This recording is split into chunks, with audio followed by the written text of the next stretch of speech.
Hey, everybody, welcome back to the podcast. It is the daily. It is Thursday, and the three of us are all back together again. We didn't get snap judgments together. Berm, first of all, let us know, how is the weather? So far, it's been all right, but the afternoon is when things are supposed to get really kind of wonky. So, just preparing, batting down the hatches, and we live it. I had this conversation actually with someone like last week. One of the 2 or 3 real benefits of living in the Toledo metropolitan, and I say that lightly, area, is that I don't think you mean it seriously. Like, that's tongue in cheek. There is very low chances of like severe weather here. Like, I think there's been 1 tornado in Toledo in my life, and it was like the year I was born in 1978. So I don't think it's like you worry about that, but the lady at home worries about it, because every time I leave town, something bad seems to happen to our house. That's true. So she's like, if you leave today and a tree falls through the roof, don't come home. I'm like, well, all right. Well, everyone in the Woody Hayes Athletic Center on Wednesday was concerned for you that you were not there. They wanted to make sure that everything was okay. Said, yes, he's fine. He's just making sure that the tree doesn't fall on his roof. That's about it. There's this one tree in my backyard that does have a little bit of suspicious activity all the time. And so I'm kind of on like high alert for it. We're extremely vigilant about this one tree. Okay. Well, that's the update from Burn. Bill, anything serious going on in your house? No, it's all good so far. I thought I heard thunder, but it was just a baby farting, so we're all good. Head to the inner rooms. That's the one thing about my house. Like, we had a tornado warning here in Columbus, I don't know, like 3 weeks ago. Yeah. And they say, like, get in the bathroom and avoid exterior walls. But like, both my bathrooms are exterior walls. So I don't know where to go. Inner rooms. Don't have those either. Basement is where you're supposed to. I can't go to my basement. My basement's terrifying. I think that just means you're out of luck. You just have to roll the dice. Yes. Just sit here and play video games. Go to Austin's basement. It out. Yeah, we are very secure in the Ward basement. That is for sure. But as you've gathered, that's Jeremy Birmingham, Bill Landis. I'm Austin Ward, and we are back to play. I thought I had some fun with this game with Bill after the first scrimmage, and I thought maybe we'd bring it back, which is, if you had any opinions or expectations or analysis or evaluations going into spring that you have since had your mind changed and that you view something differently about Ohio State, either good or bad, than you did coming into camp. And for Bill and I, we've had the extra scrimmage. We've filled Berm in on everything that we could, but he didn't see that on Saturday. So you get a little bit of a pass on that. But so you can actually take it from a big picture, Berm. Anything that's changed in your mind from what the first day of spring practice till now? Whereas heading into spring camp, I would have put my confidence in the defensive end position at like a 5. I would move it to like a 7 or a 7.25 now, because of what seems to be a real emergence of Kenyatta Jackson and a bought-in version of Amari Abor, even though he's been dealing with a little bit of an injury that slowed him in the last week. You can see that the potential is there when you add those guys. Jack Sawyer, a slim down, quicker version of him that looks like he's comfortable again, where he did not look comfortable at all last year. You put those guys all out there together with JT Tuimoloau and Caden Curry, who I think will make some impact. I think that position is in a better shape by a good portion than I did when spring started. That would be my starting point, I guess. Yeah, I agree with that. I think, like, generally the defense as a whole, I just like feel much better about it than I did coming into the spring. Like, just broad terms, there's a lot, like, schematically, I think, that they have to figure out, and Jim Knowles surely has to learn from some of the letdowns in the bigger games. But just like looking at the guys they have out there, it's like, oh yeah, I think like there's a good defense there somewhere. But no matter how they put the pieces together, I think you feel good about that. For me, that's true at defensive end, but it's also very true at cornerback. I think we had a conversation about the corners. I don't know how long ago it was, but I might have said something to the effect of where are the dudes? Like, where have the dudes been with this position group? And I'm not like ready to just like anoint them like dudes as being back and say like, oh, there's first rounders all over the place. But those guys are playing pretty well when we're out there, and they're carrying a lot of confidence. And I suppose some of that comes just with like spring ball and everyone's sort of feeling renewed confidence, but I kind of buy it with that position group. Like from Tim Walton on down, they just seem like they're in a very good place and like healthy and making a lot of plays and just trending in a really good direction. I think what's interesting about, I think Berm is right. There's more reason for optimism about the pass rush and the defensive ends, but I'm trying to put that, I wrote about it on Tuesday in 5 questions. Like, how real is this surge from Kenyatta Jackson? And it's not to take anything away from him, because you can look at him and tell physically he should have every tool needed to play at a high level for Ohio State. It sounds like, the practice motor and work ethic and all that is fine and checking out. And we know that what Larry Johnson has done with raw material like that throughout his career. So all that points to the fact that he should be really good for Ohio State.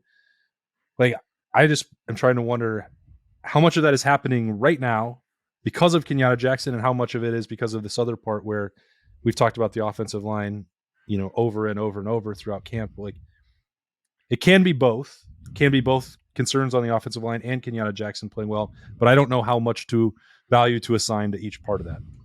Yeah, I'm trying to temper expectations a little bit on both sides of the cornerbacks and the defensive ends for that very reason.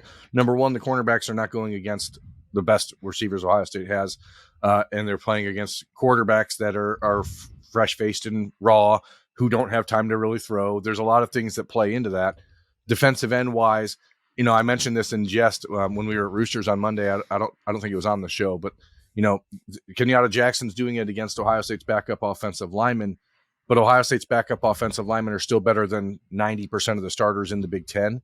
So, I think that you're still seeing a reason to be optimistic there, because if he's doing that against Ohio State level offensive linemen, he's going to have no problem performing at the same level against Purdue or Indiana or now. Does that mean it's going to translate to Michigan or Wisconsin?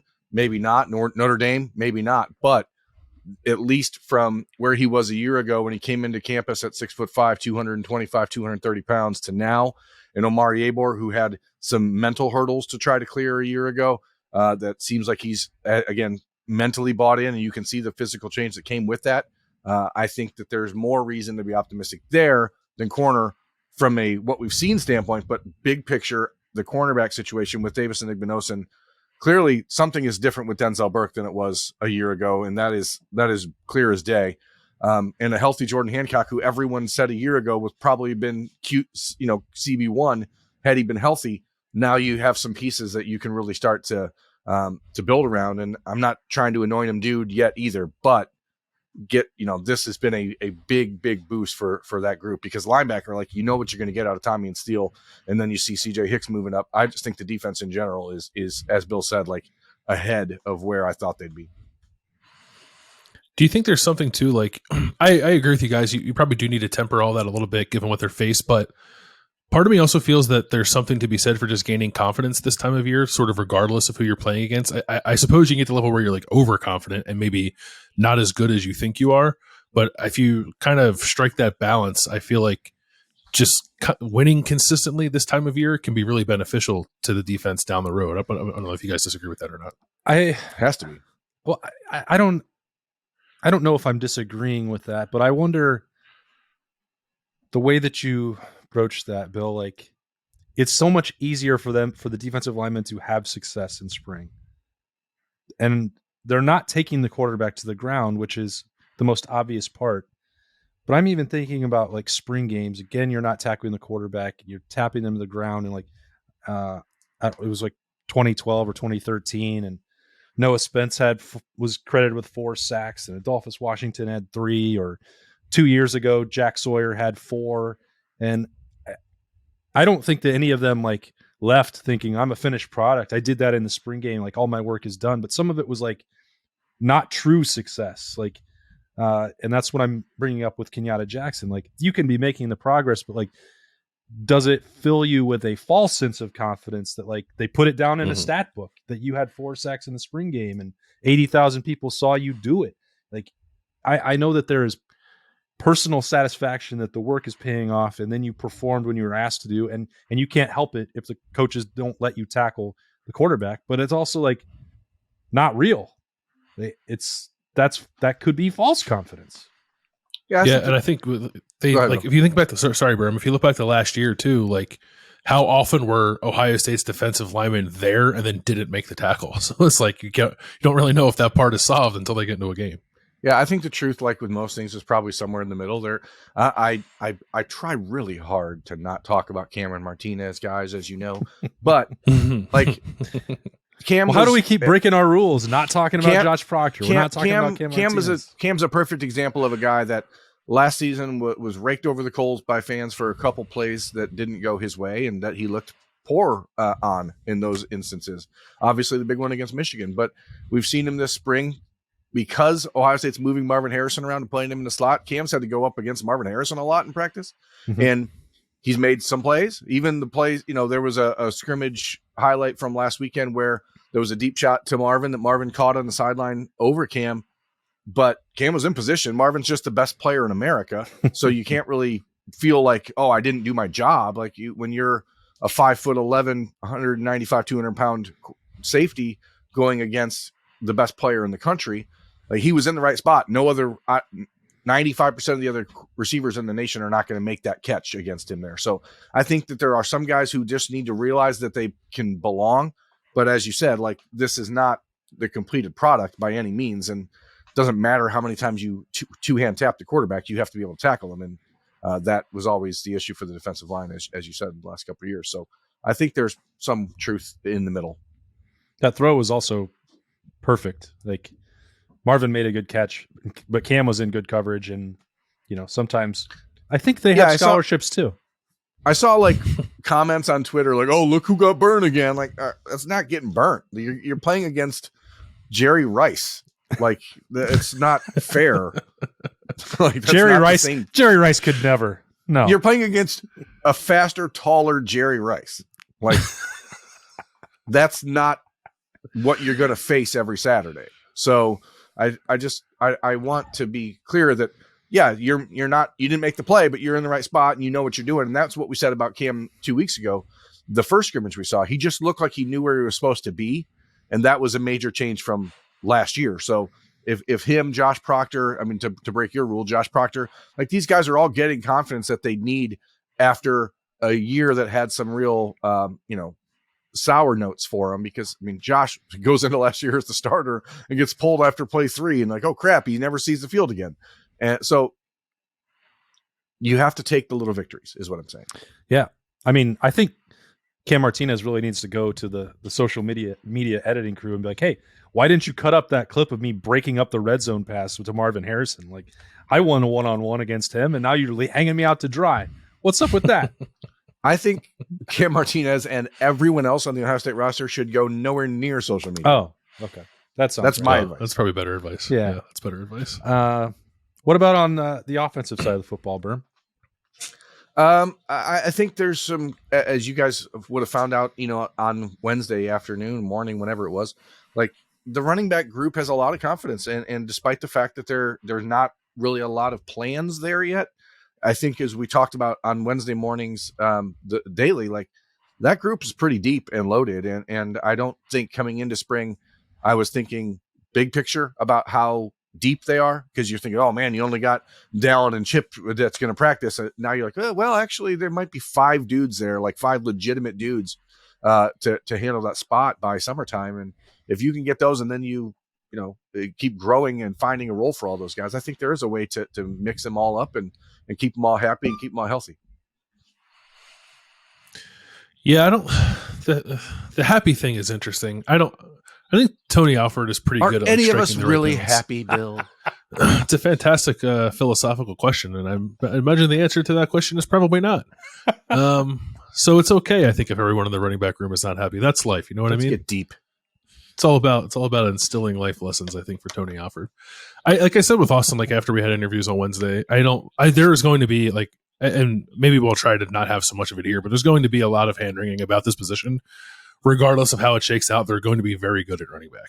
So I think, if you're the kind of person who is concerned about that, I would take some solace in knowing that they're going to end up with 4 guys like playing the majority of the snaps, that can be a starting running back anywhere in the country. And there's probably no other program in America that can tout the fact that it has 5 guys of that level at the moment.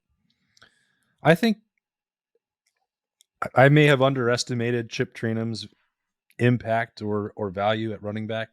Like, I didn't think there were just opportunities. We've talked about him coming out on short notice and not having practice reps and what he did against Michigan in that game. Like, I didn't think he was like amazing in that game. There were not a lot. There were a couple plays that were blocked up that I thought there was more yardage available to him.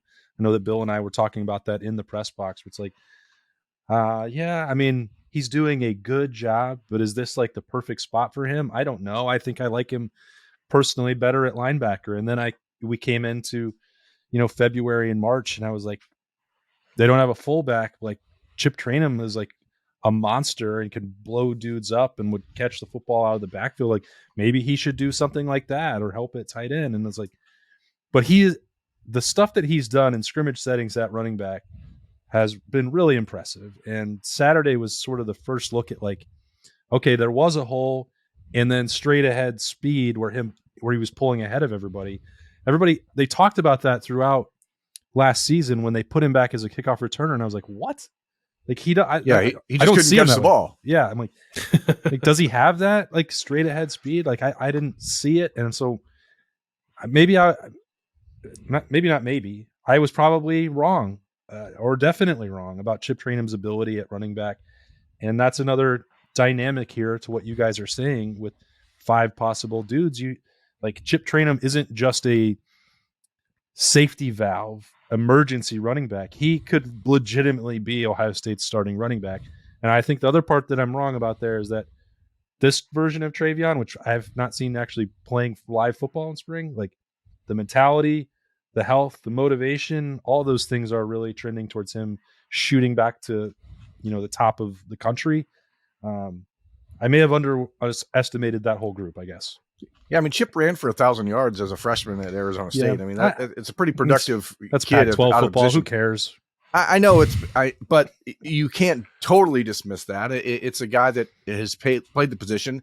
Obviously, played it pretty well in high school when he was Mr. Football in Ohio. Like, the guy's a freaky athlete. They say he's the fastest player on the team. If you want to believe them, I'm not sure I do, but.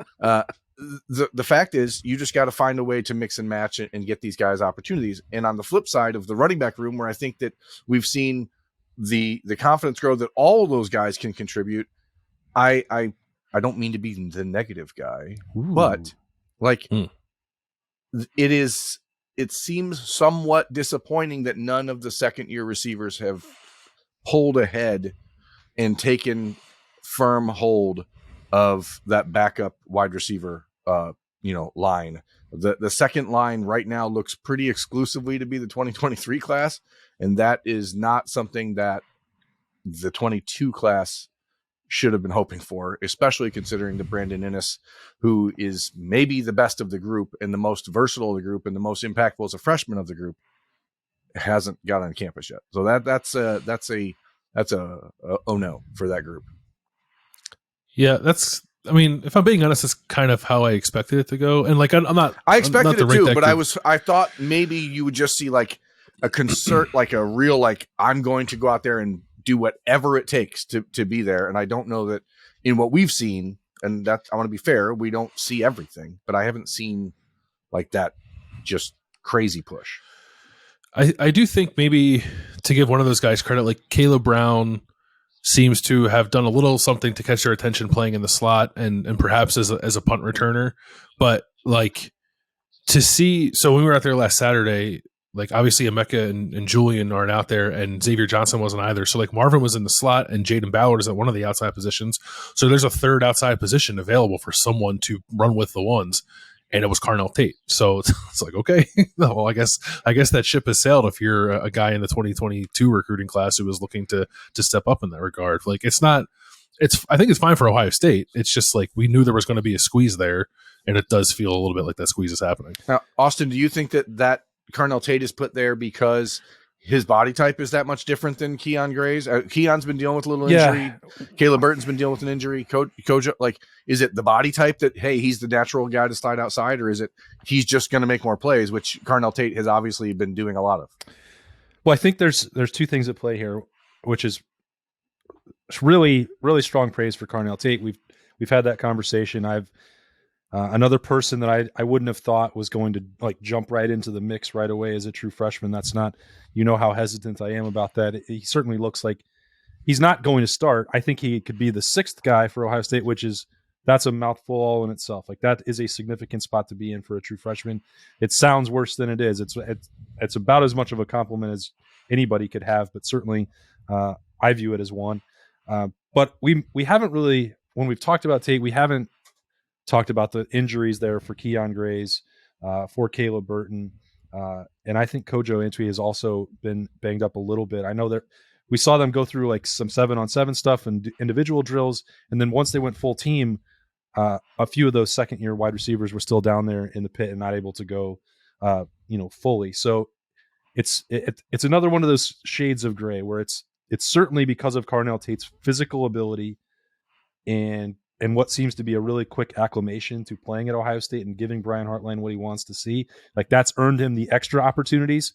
And then there's also been like just unfortunate physical setbacks for the second-year guys that, to Bill's point, I don't know that any of them outside of maybe Caleb Brown I would have picked to ascend this spring, but they haven't got any favors beyond that. Like, it's not a practice habit problem. It's not a inability athletically to do it. Like, they've had a little bit of bad luck throughout this spring, which has further set them back. And that's the problem, is because now you have two new guys who are already here and a third that's going to be on the way who showed up physically ready to go and are stealing those reps away when there are a lot available. And now they're just, it's going to be difficult to make up that ground. Yeah. If you listen real close, you can hear the sound of opportunity passing by. Yeah. And that's the way it goes when you're at a big time program like Ohio State. I mean, I think you're going to see a similar situation. Bryson Rogers is the guy that is going to need to take this next year and really grow physically the way that the class of 2022 needed to do. So, and Bryson's, I'm not trying to say that he's in the same boat at all, but he's just not at Noah Rogers or Carnell Tate's level at this point. But even he has, from what I've gleaned from people around the program, like, he has put himself in a position where he might be viewed slightly ahead of the majority of that 22 group. And if that's the case, that is very, very bad news for that group. Yeah. And like, it's nothing against them. It's not a personal thing. And as I said, like, we know that each of them had unique challenges that they had to deal with last fall that they did, that's part of the growth process. And even at other positions, just on Ohio State's roster, but certainly nationally, like, there's not an expectation that you have to come in year one, even if you're a top 100 recruit, you must play right away or you must be a starter. Like, but if you're going to be a top 100 wide receiver and come to Ohio State where you're surrounded by nothing but those people, like, any setback is going to hurt you, whether it's your fault or not. And it's almost like unfair what you have to do to thrive in that room, right? Like, I give them all the credit in the world for signing up to be part of it. Like, it happened again with another, 4/5 star joining Brian Hartline's room on Tuesday night, right? Like, these guys that want to go take on that challenge, you take your hat off to them because it's hard. These are good wide receivers. Like, Jamison Williams gave it, a good push and could have been fourth or fifth in the rotation, then left and was immediately a number one in Alabama. Like, it's hard to be a starting wide receiver at Ohio State, and it's not a personal slight to any of them if you come up short, no matter what the situation is that causes it.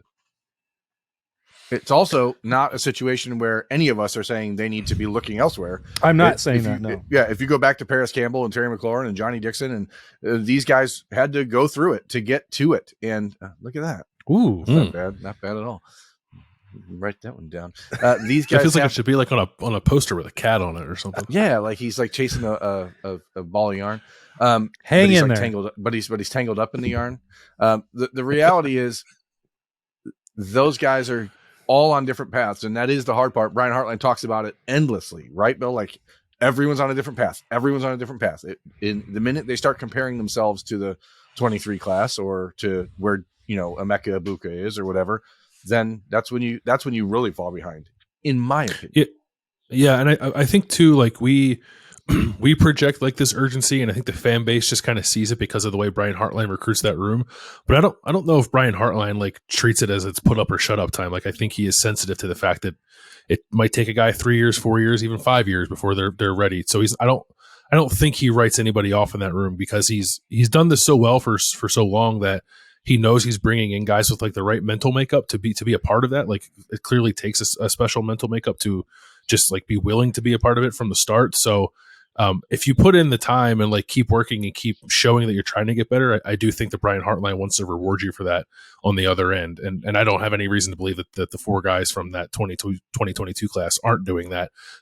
It's just to Austin's point, like even if you are doing that, if you get dealt like one bad hand, there's just so much talent on hand that it could knock you back. Yeah, and to be clear, there's no one that I've talked to, or I don't think anyone else you guys have talked to, who are saying these guys just they're not trying, they're not doing, they're not. That's not the case. It's just they're at a physical disadvantage because in the world we live in, sometimes guys are better than you, and that's the way it goes. Yeah, and it's also like a product of the attention that this program gets. Like, well, we can't just sit here and be like, well, they've got Marvin Harrison, Emeka Ibuka, Julian Fleming, and Xavier Johnson, and like Jaden Bauer. Like, that's good enough. What's next? Like, we're as guilty of that as anybody. Like, it doesn't they shouldn't even have to. Like, we said it was a key spring for them.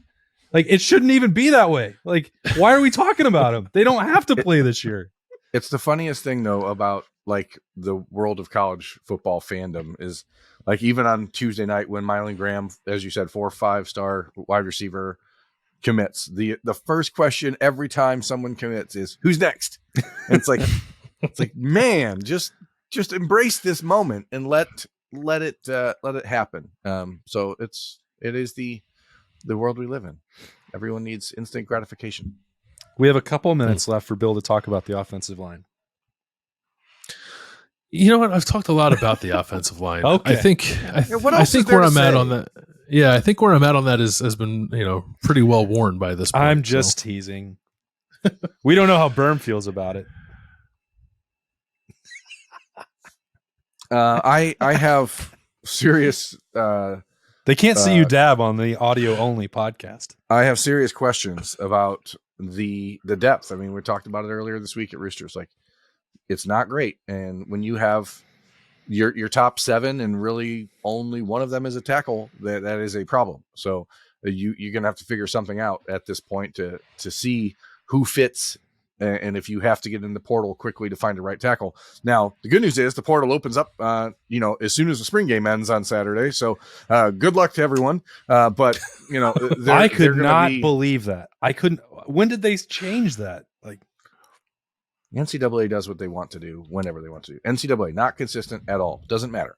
They will always change what their thoughts are and plans are. And we just have to adapt. But Ohio State needs to adapt and find out real quick if there's going to be a starting caliber offensive tackle available, or even one that is a depth piece at offensive tackle. Because when you add a guy like Vic Cutler, who is a depth piece on the interior line, and you're not addressing the tackle position, even though they did try. I don't want people to say, oh, they didn't even try. They went after 5 or 6 different tackles, and for some reason couldn't win those battles.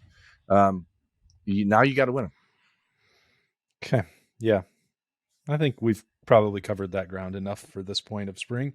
Not a lot more to add. Although I think Zen Mahalski is healthy enough to get through the rest of it. We may have, and we didn't know what the severity was, although the initial optimism was from Ohio State that he'd be back. It does look like he'll be able to continue to compete. I asked that as one of my questions for the rest of spring on Tuesday at ohiostate.rivals.com, where you can join and hang out with us in the Horseshoe Lounge there by using code DTE30 to get a free month on us. Looks like that'll be okay. So maybe that'll help alleviate some of the concern. We'll see. There's a week and a half to go until the spring game and everything winds down here. We'll have as much coverage as we can possibly provide, both on the podcast and at ohiostate.rivals.com. Thank you for joining us on the podcast daily for Thursday. We hope you enjoyed it, and we hope you have a great day. For Berm and Bill, I'm Austin.